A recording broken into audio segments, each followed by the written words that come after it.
بسم اللہ الرحمن الرحیم۔ آج کی اس ویڈیو میں آپ کو بتاؤں گا کہ کیسے پاکستان کو قربانی کا بکرا بنانے کی کوشش کی جا رہی ہے، آنے والے دنوں میں کون سی اہم شخصیت پاکستان کا دورہ کرنے آ رہی ہے، اور کیا پاکستان اب امریکن دباؤ برداشت کرے گا یا کوئی نئی حکمت عملی اپنانے کی کوشش کرنا ہوگی۔ اس خطے میں جب بھی کوئی تناؤ کی صورتحال ہوتی ہے یا شدت پسندی سر اٹھاتی ہے تو اس کا ملبہ ہمیشہ پاکستان پہ ڈالنے کی کوشش کی جاتی ہے، اور اب بھی ایسا ہی ہو رہا ہے۔ اس لیے اس حوالے سے امریکہ اور پاکستان کے درمیان اختلافات کوئی نئی بات نہیں ہے۔ امریکی حکام پہلے بھی پاکستان پہ کئی بار دورہ معیار اپنانے کا الزام تو لگاتے رہے، لیکن ہمارے وزیر اعظم عمران خان اس تاثر کی سختی سے نفی کرتے ہوئے ہمیشہ یہی کہتے رہے کہ مغربی ممالک کو پاکستان کی قربانیوں کا اعتراف کرنا چاہیے، کیونکہ پاکستان خود شدت پسندی سے بری طرح متاثر ہوا ہے، اور افغانستان میں اپنی ناکامیوں کے لیے پاکستان کو قربانی کا بکرا نہیں بنانا چاہیے۔ اپنے حالیہ ٹرک ٹیلی ویژن کو دیے گئے جانے والے انٹرویو میں عمران خان نے بار بار یہ بات دہرائی کہ کولڈ وار میں پاکستان امریکہ کے ساتھ تھا، افغان جنگ میں ہمیں $150 ارب کا نقصان اٹھانا پڑا، اپنی غلطی سے نظریں ہٹانے کے لیے ہمیں قربانی کا بکرا بنانا تکلیف کی بات ہے۔ اس کے علاوہ انہوں نے کہا کہ صدر جو بائیڈن اس وقت بہت زیادہ دباؤ میں ہے، اور امریکن طالبان کی حکومت آنے کے بعد پریشانی کا شکار ہیں، اور امریکی قربانی کے بکرے کی تلاش میں لگے ہوئے ہیں۔ اور ایک اور اہم بات جو وزیر اعظم عمران خان پچھلے کافی عرصے سے دہرا رہے ہیں وہ یہ ہے کہ میں جنگ سے مسئلے کا حل کا مخالف ہوں، مذاکرات ہی آگے بڑھنے کا واحد راستہ ہے، اور یہی وجہ ہے کہ اس وقت طالبان کے ساتھ مذاکرات کی باتیں ہو رہی ہیں۔ ہمارے وفاقی وزیر شیخ رشید کے مطابق تو اس وقت افغان سرزمین پہ مذاکرات ہو رہے ہیں، اور اس کے بعد جو طالبان ہتھیار ڈالنے پر رضامند ہو جائیں گے انہیں معافی مل سکتی ہے۔ بلوچ عسکریت پسندوں کے ساتھ بھی بات چیت کر رہے ہیں، لیکن امریکہ کی ہم سے جو توقعات ہیں وہ اس کے بالکل الٹ ہیں۔ وہ یہ چاہتا ہے کہ ہم انتہا پسندوں کے خلاف کارروائی کریں، یہاں تک کہ پاکستان کو ڈو مور کے لیے مجبور کرنے امریکی محکمہ خارجہ کے deputy secretary Wendy Sharman Pakistan کے دورے پہ بھی آ رہی ہیں۔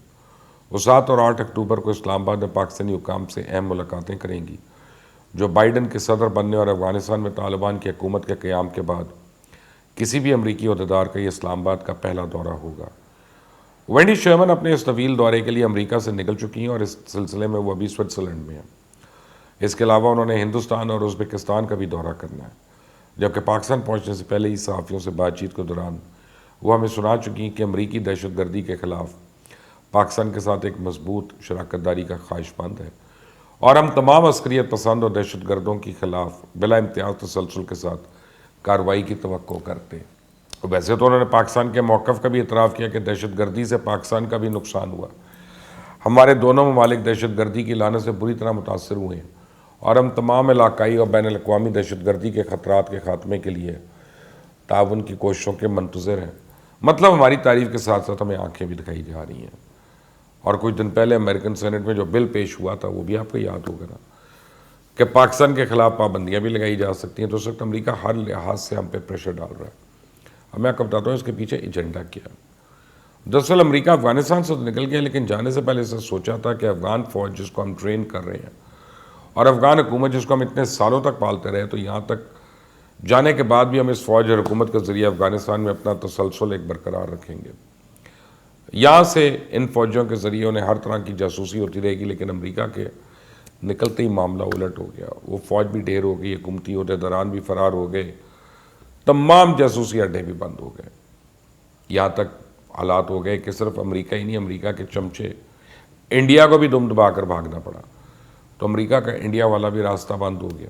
حالانکہ انڈیا دوبارہ سے اپنی اوچھی حرکتوں پہ اتر آیا، اور وہ انڈیا جانے والے افغانس کو ٹریننگ دے کے اپنے جاسوسوں کے طور پہ دوبارہ افغانستان بھیجنا چاہتا ہے، لیکن اب میں کہتا ہوں یہ اتنا آسان نہیں ہے۔ ذبیح اللہ مجاہد کی مثال آپ کے سامنے کہ ایک وقت تک امریکہ ہی سوچتا رہا کہ شاید یہ کوئی فیک اکاؤنٹ ہے، یا پھر صرف نام استعمال کر کے کسی دوسرے ملک میں بیٹھ کے اس اکاؤنٹ کو چلایا جا رہا ہے، لیکن وہ کبھی بھی ذبیح اللہ مجاہد کو ٹریس نہیں کر سکے۔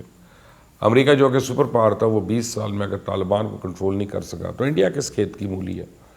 اس لیے اب انڈیا کو سمجھ لینا چاہیے کہ طالبان کے خلاف اس طرح سازشیں کرنا آسان نہیں۔ ان کے پاس اپنا ایک انٹیلیجنس کا نیٹ ورک ہے۔ اب کیونکہ انڈیا بھی افغانستان سے باہر ہو گیا تو امریکہ کو پاکستان نظر آ گیا۔ پاکستان کے تعلقات بھی طالبان کے ساتھ بہتر ہیں۔ پاکستان نے امریکہ اور طالبان کے درمیان مذاکرات میں ایک بڑا اہم برج کا رول ادا کیا تھا، اس لیے امریکہ اب سوچ رہا ہے کیوں نہ اپنے مفادات کے لیے پاکستان کو استعمال کیا جائے۔ اور سب سے بڑا مفاد جو امریکہ اس وقت حاصل کرنا چاہتا ہے وہ یہ ہے کہ طالبان کی حکومت میں دیگر دھڑوں کو بھی حکومت کا حصہ بنا دیا جائے۔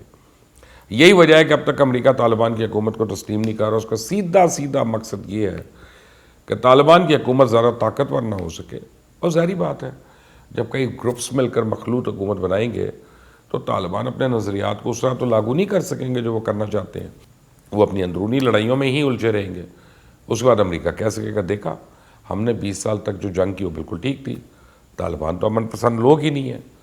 اور امریکہ کی اسی تشویش کے پیچھے بھی اصل میں بھارت ہے, کیونکہ اس کو ڈر ہے کہ طالبان کے افغانستان میں آنے سے کشمیر میں جاری آزادی کی تحریک کو بھی طاقت ملے گی. اس لیے وہ امریکہ کے ذریعے دباؤ ڈلوا رہا ہے کہ پاکستان کو تمام انتہا پسند گروپس کے خاتمے پر توجہ دینے کی ضرورت ہے, تاکہ ہمیں دوبارہ سے ایک جنگ میں ڈھونک دیا جائے اور ہمارے خلاف ہر جگہ پروپیگنڈا کیا جائے. ساتھ ہی ساتھ یہ تمام دباؤ پاکستان کے چائنا سے بڑھتے اور مضبوط ہوتے تعلقات کی بھی سزا ہے, کیونکہ پاکستان اور چائنا کی دوستی تو نہ امریکہ کو برداشت ہے نہ انڈیا کو. مغربی ممالک کو تو ویسے ہی آج کل یہ فکر رہا کہ کہیں افغانستان پھر سے شدت پسندوں کا ٹھکانہ نہ بن جائے. حالانکہ طالبان کی قیادت نے اس بات کی یقین دہانی کرائی ہے کہ اپنی سرزمین کو کسی ملک کے خلاف استعمال نہیں ہونے دیں گے. اس لیے ہمیں اپنے تجربات سے سیکھنا چاہیے کہ کیسے افغان سوویت یونین کی شکست کا یقین ہونے کے ساتھ ہی امریکہ نے اپنے قریب ترین اتحادی پاکستان پر تجارتی پابندیاں لگا دیں, اسے تنہا چھوڑ دیا. 9/11 کے بعد امریکہ کو پاکستان کی ضرورت پڑی, اس وقت بھی پاکستان امریکی پابندیوں کے زد میں تھا. افغانستان کے حوالے سے امریکہ پاکستان کے کردار پہ نہ صرف تنقید کرتا رہا بلکہ امریکی حکام ہم پہ یہ الزام لگاتے رہے کہ پاکستان کی طاقتور انٹیلیجنس سروس افغان طالبان کی درپردہ مدد کرتی رہی, حالانکہ پاکستان نے ہمیشہ امن کے لیے اپنا کردار ادا کیا. دوسری طرف امریکہ کے اس خطے میں جاری کھیل کا خمیازہ ہمیشہ پاکستان کو ہی بھگتنا پڑتا ہے. مگر اب وقت آ گیا کہ معاملہ سنجیدگی کے ساتھ زیر غور لایا جائے کہ امریکہ کی جانب سے ہر بار پاکستان سے قربانیاں لے کر اسی کو کیوں پابندیوں کا نشانہ بنایا جاتا ہے. ہم کب تک اس طرح امریکہ کی مدد کرنے کے باوجود مشکلات میں پھنستے رہیں گے. باقی جو باتیں کی جاتی ہیں کہ امریکہ چاہتا ہے کہ افغانستان میں انسانی حقوق کا احترام ہو, خواتین کو کام, لڑکیوں کو اسکول جانے کی اجازت, یہ سب باتیں اس لیے کی جا رہی ہیں تاکہ انسانی حقوق کے نام پہ دوسرے ممالک کو ساتھ ملایا جا سکے اور ان کو طالبان کی حکومت تسلیم کرنے سے روکا جا سکے. حقیقت یہ ہے امریکہ اس مرتبہ پھر اس خطے کو اسی جہنم میں دھکیلنا چاہتا ہے جس میں اس نے اس کو 90 کی دہائی میں دھکیلا تھا. باقی اب پاکستان پہ ہے کہ وہ ڈو مور کے اس امریکی دباؤ کو برداشت کرتا ہے یا پاکستان نو مور کا نعرہ لگا دیتا ہے. جو پاکستان مخالفت بل کی صورت میں امریکی سینیٹر کے ذریعے ہم پہ ڈالنے کی کوشش کی گئی اور اب وہی دباؤ ونڈی شیمن بھی پاکستان پر ڈالنے آ رہی ہے.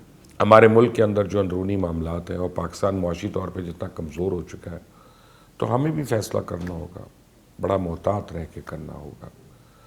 جو بھی ڈیولپمنٹس ہوں گی ونڈی شیمن کے آنے کے بعد میں آپ کو بتاؤں گا, شیئر کروں گا. لیکن اس کے لیے ضروری ہے کہ آپ اس چینل کو سبسکرائب کر لیں, بیل آئیکن کو پریس کر لیں تاکہ مزید اپڈیٹس آپ تک پہنچتی رہیں. اللہ حافظ.